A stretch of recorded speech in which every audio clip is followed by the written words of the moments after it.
Hello friends, welcome to the session on social issues. In fact, this is an introductory session and in this session I'll just give you a broad overview of what constitutes social issues as per the general studies syllabus, UPSC syllabus for general studies. Now, as you know, in general studies there are multiple papers. The first paper, GS1, it has topics related to history, geography, culture, and also social issues. In fact, UPSC does not mention which topics are related to history, which topics are related to geography, or which topics are related to social issues. It's for our own sake, right? For making it simple, we have done this kind of a classification. Now the question is, what all topics we are going to discuss under the broader category of social issues. So what I'll do is I'll just give you the instances which can be clubbed under social issues. Not only that, what we'll do is we'll also look at the broader approach that you should have for this part of the syllabus. So let's have a look how things are. Now the first topic under social issues is salient features of Indian society, diversity of India. Now, first thing that we are going to discuss here is, what is society? Since we have to understand Indian society, the first thing that we need to understand is, what is society? Right? Society is something which has been extensively studied. In fact, there is a discipline, sociology, right, which studies society. But it's not just sociology which studies society. Other disciplines also have linkage with sociology, or they try to understand society. For example, politics or economics, anthropology, right? All have different kinds of linkage with society. So the point is, first we need to understand. We should have some bare minimum understanding of what constitutes society. What are the different characteristics? What are different features? So we'll do that. Then we will talk about some specific features of Indian society. Now, if you look at Indian society, there is massive amount of diversity.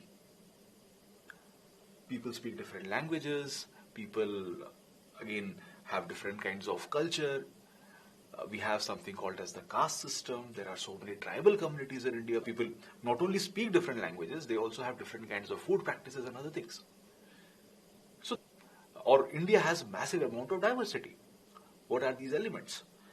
And also we need to understand what are some of these things, right? When I use the term caste system, what does it imply? When I use the term tribe, what does it imply? We have got questions from these kind of topics. So all these things are part of the features of Indian society. We'll have a good understanding of all these things after the discussion on this. And despite the diversity in India, we still have very good unity. Right? There is a strong national identity. So what ensures that the society remains united despite this much amount of diversity? In fact, the diversity might be giving strength to the Indian nation. It might be giving strength to the Indian society. How does it happen? All these components we are going to discuss under this. Apart from this, one point that you have to keep in mind, societies are not necessarily static. They don't remain the same, they keep on changing. So how do societies change? What are the factors which brings about change in the society? We'll try to understand that. And in case of India, how is the change happening? I'm not saying something bad is happening or something good is happening. I'm not talking about that. In fact, we'll not be analyzing that. What we'll analyze is how society has changed. What were the factors which have brought about change in the society? So, what is society? What are the features of Indian society? And how societies change? This is going to be the focus area, the first topic. The next topic is role of women and women organizations. Now, at different points of time, we have had different women organizations, right? If you look at history, then you would have come across different kinds of women organizations. Similarly, if you look at post-independence, right? Again, different kinds of women organizations have formed. And these women organizations have played different roles. The issues faced by women have varied across time. Organizations have come up which have tried to address these kind of issues, these kind of challenges.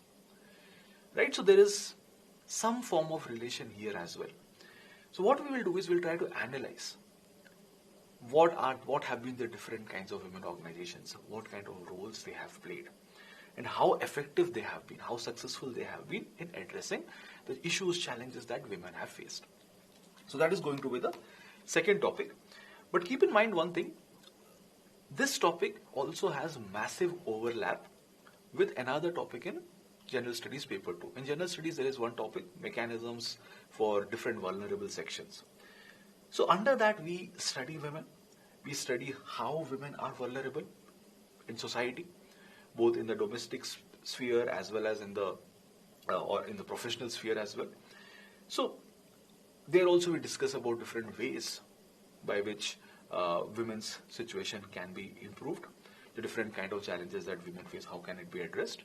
So there is an overlap between these two topics and we will take them together. So this topic and the women part of mechanisms for vulnerable sections, there we are going to discuss these things, we will take it up together.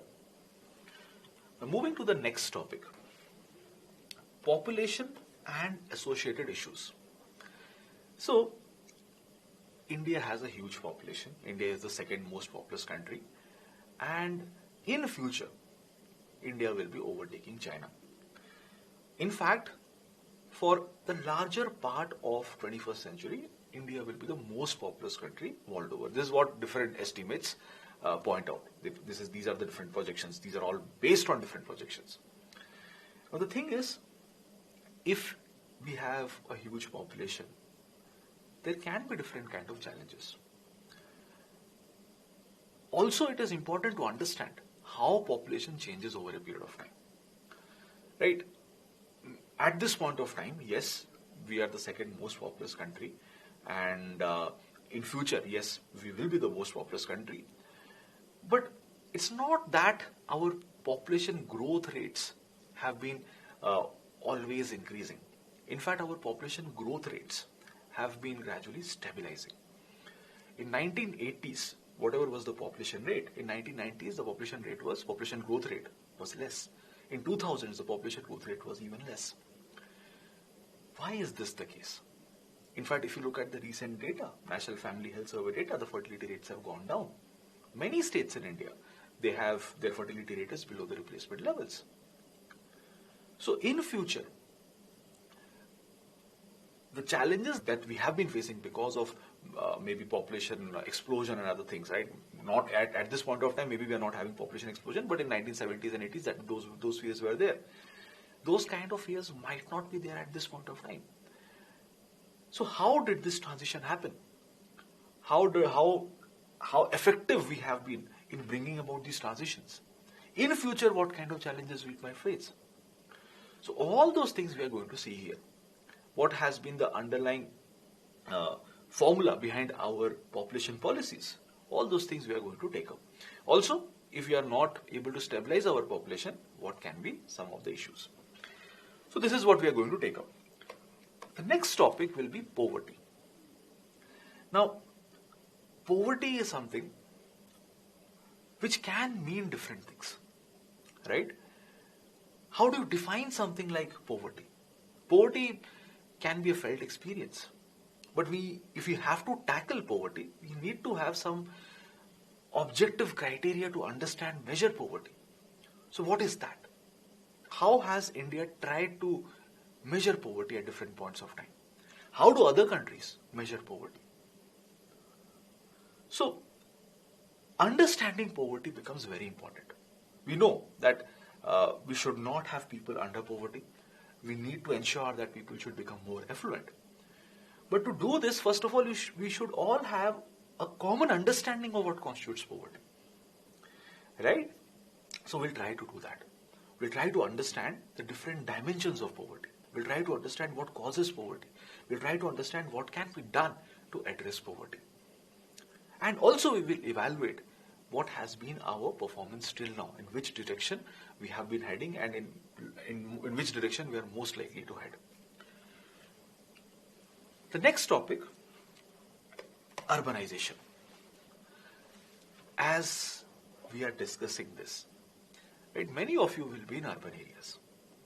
So as we are discussing this, many of you might be wondering about the problems, challenges that you face on a day-to-day basis in urban areas. Some of these things maybe you would not have faced if you had been in a rural setup.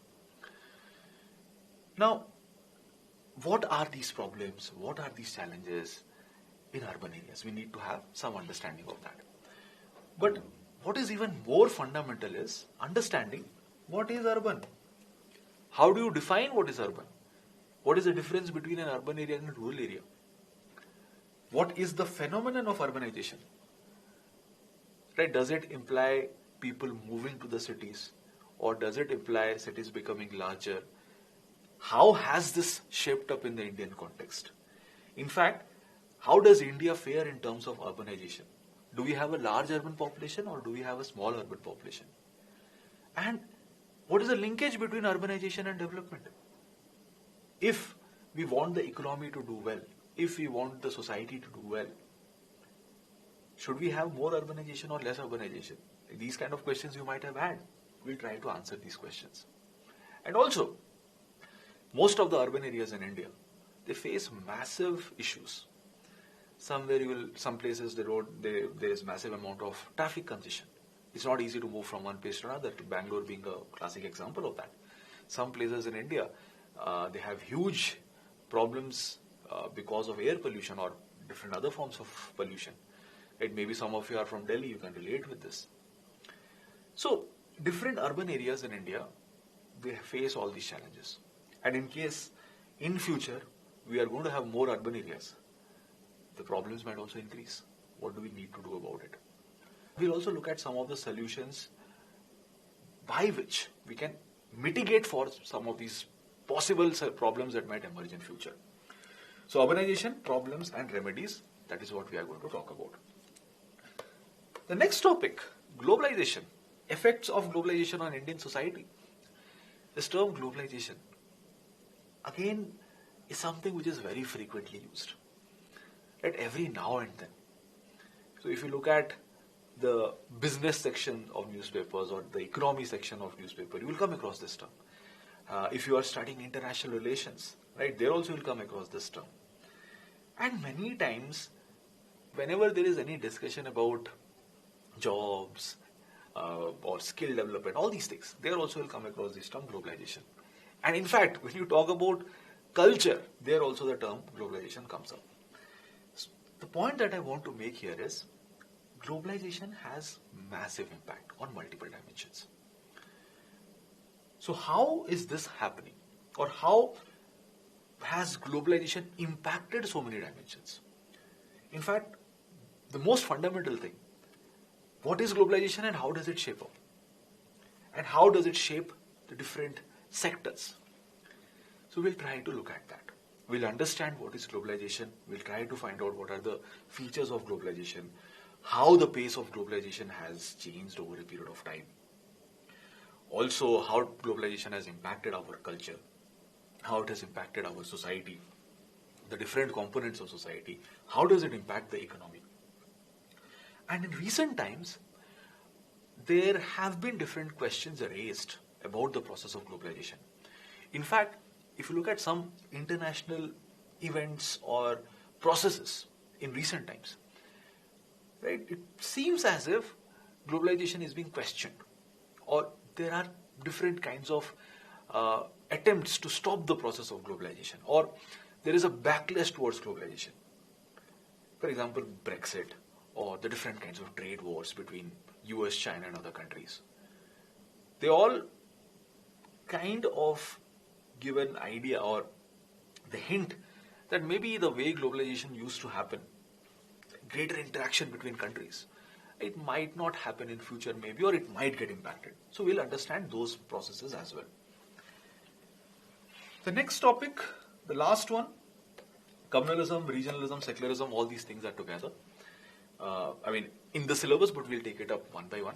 Communalism, secularism, every now and then we hear this term.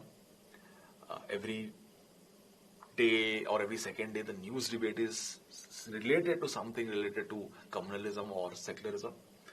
But what is more important is having a deeper understanding of these things. So we'll try to understand what is the meaning of the term communalism, how it has evolved over a period of time, how communalism might have become stronger over a period of time, or it might have become weaker over a period of time. We'll try to look at that. What are the factors causing communalism and what can be some of the solutions? Similarly, the term secularism is quite frequently used. So what is secularism? Is the Indian version of secularism the only version of secularism, or there are some other variants as well?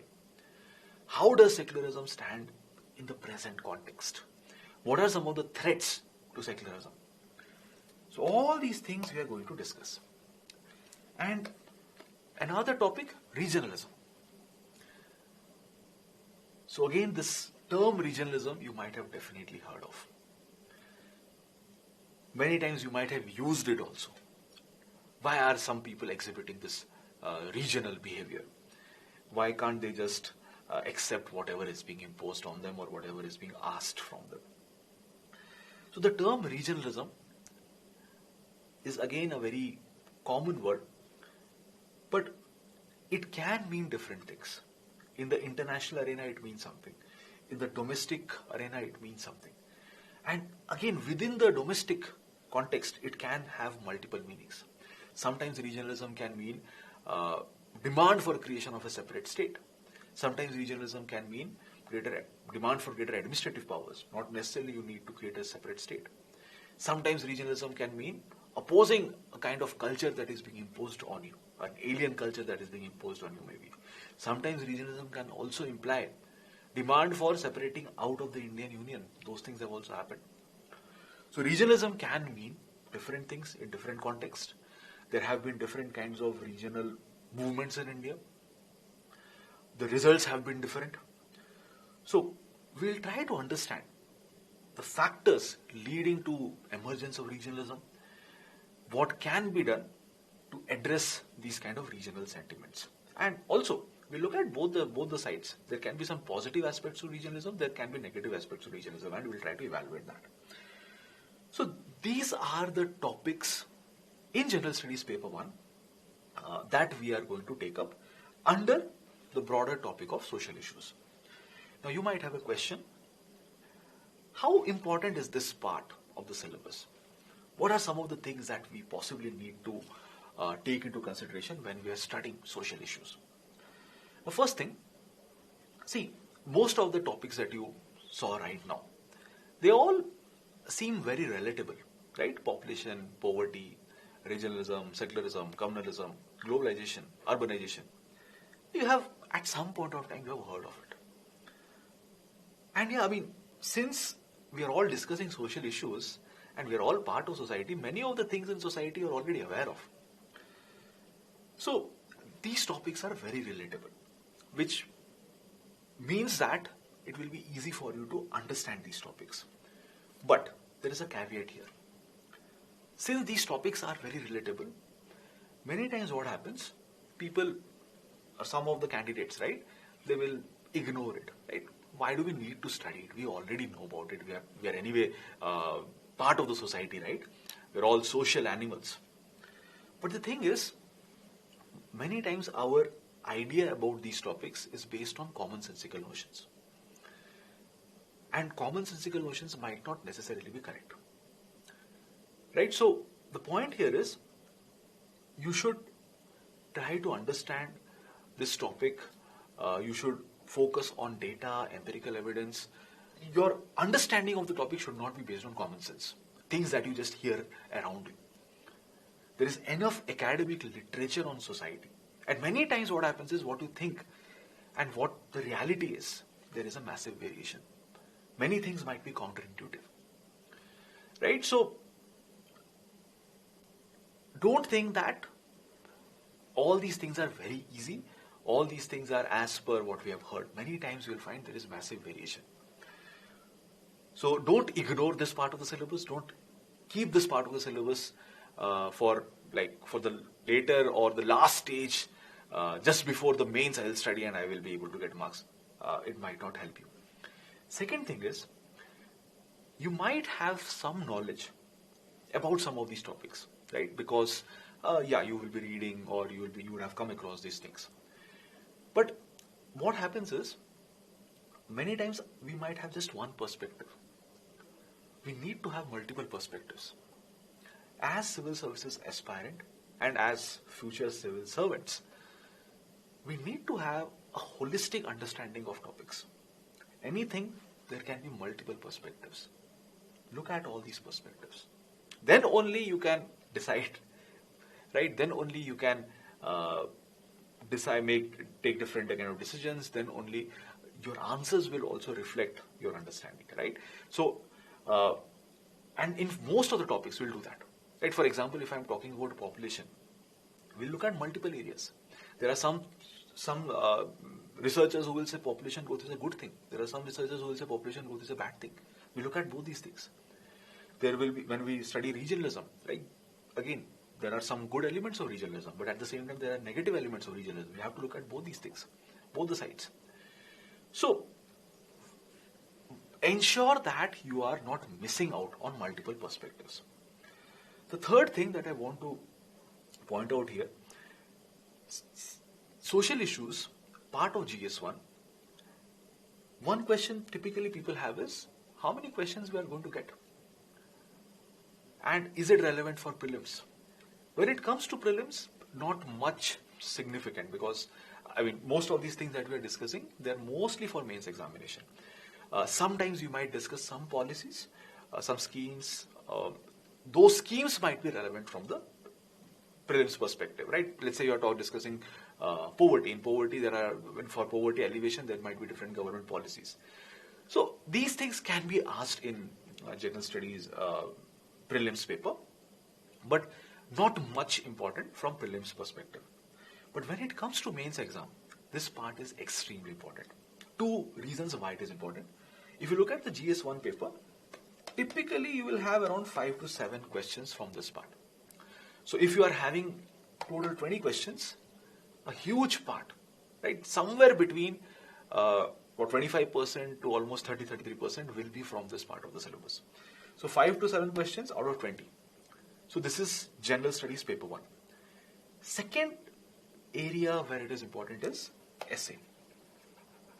Usually in the essay paper, you will have one topic which is related to social issues. So that also is another area. And again, in interview also many times you get questions related to society, right? Because again, the interviewers will try to find out what kind of leanings you have, or how much you understand things around you, right? So these are all ways by which people can start conversation, and in interviews also you might be asked these kind of things. So weightage in exam is huge. Commonsensical understanding might not give you any advantage. Also, many times it might be wrong. Apart from that, if you are having a thorough understanding of the topic, how can you have the thorough understanding of the topic? Only when you look at multiple perspectives. Only when you have a thorough understanding of the topics, your answers will fetch you the right kind of marks. So this is broadly about the subject. Now the question is, how do we prepare this, right? What should be your approach? There are two things here. One part is the reading part, or the broader studying part. The second part is the writing. So how do we read, or how do we read these components? See, one thing is the lectures that we have, right? Be very, very attentive in the lectures, all these recordings that are there. Again, most of these things are on the slides. You will be having the slides. You can make your own notes. Most of the things that I am going to talk about are there on the slides. But if you think that there is something new, you can always make notes. But the thing is, first priority should be the tablet recordings. And the focus should be on understanding, right? If there is some information, some data point, you can ignore maybe. But understanding of the topic is very important, right? So try to focus on that. Understand the different processes that are happening. Understand the dynamics between different kinds of concepts, right? Focus on that. Second thing that you have to do is, for each of the topic, right? what we have done is we will have multiple readings. We have curated all these things. Indian society is such that you will not get everything in one place. We have attempted to do that as well, but it is always good if you look at multiple sources, right? The best sources. So we have curated all those things, and those readings are there with you. So go through that. Third thing, you can refer to the Byju's notes, that compilation that we have, the books that you provide for. And the fourth thing that you have to do as part of reading is keep a track of how all these things are happening. How globalization is happening, how urbanization is happening. And what do I mean by this, keep a track? Whenever you are reading a newspaper, whenever you are reading magazines, look for these points or look for concepts related to these things. Right? And in your notes, right, you can add this. If, let's say, government comes up with some policy to reduce poverty, note it down. If you come across a data point that poverty in India has actually gone up, include that. And try to find out why poverty has gone up. I mean, I'm just giving an example. Poverty most likely will not be going up unless there is something like a pandemic. Or if you find out some instance or some policy in a particular state in India which is trying to tackle poverty, a new approach, maybe note it down somewhere. If there is some communal incident somewhere and the government did a good job in addressing that communal incident, maybe note it down somewhere. The point is, with your preparation should be supplemented by your current affairs readings or newspaper readings, etc. So do that. So these are things that you have to keep in mind while reading. Focus on the tablet recordings.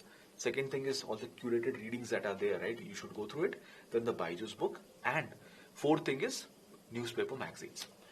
Now one point here, in social issues, many of the things that we study, they're not, I mean, you have to read newspapers and other things, but as compared to other parts of the syllabus, like for example, social justice or economy or polity, social issues is more static in nature.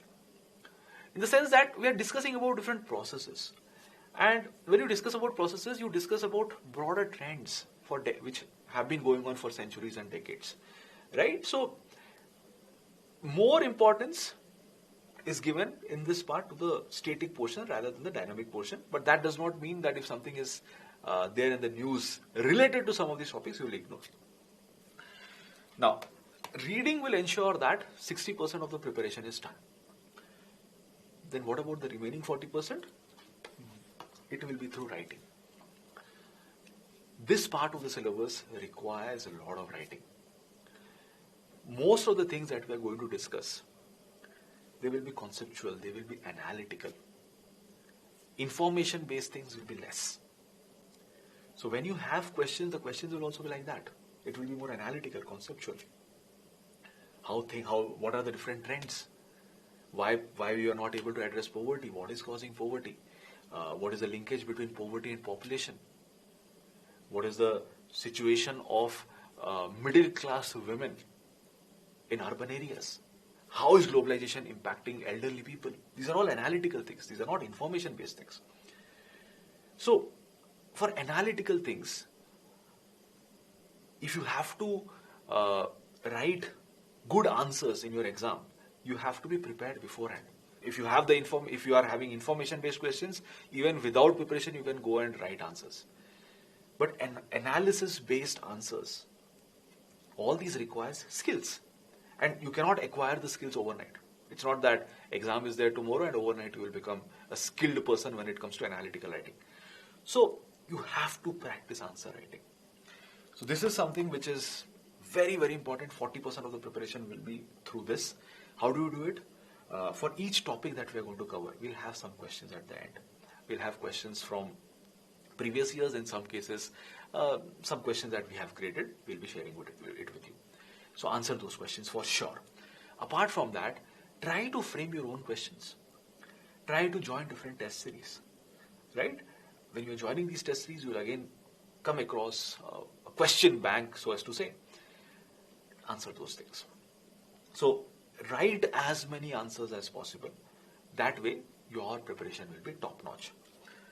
And also keep in mind that you have to write the answers within the fixed time frame. When you are initially starting to answer the questions, it will take time. Maybe initially you can take 30 minutes, 40 minutes to answer one question. But ensure that by the time you are prepared for the mains exam, you should be able to answer these questions within 6 to 7 minutes. That should be your aim. So this is the social issues syllabus, and I hope now you have a greater clarity about how to approach this part of the paper. And as we study each of these individual topics, you will have a better idea. Thank you.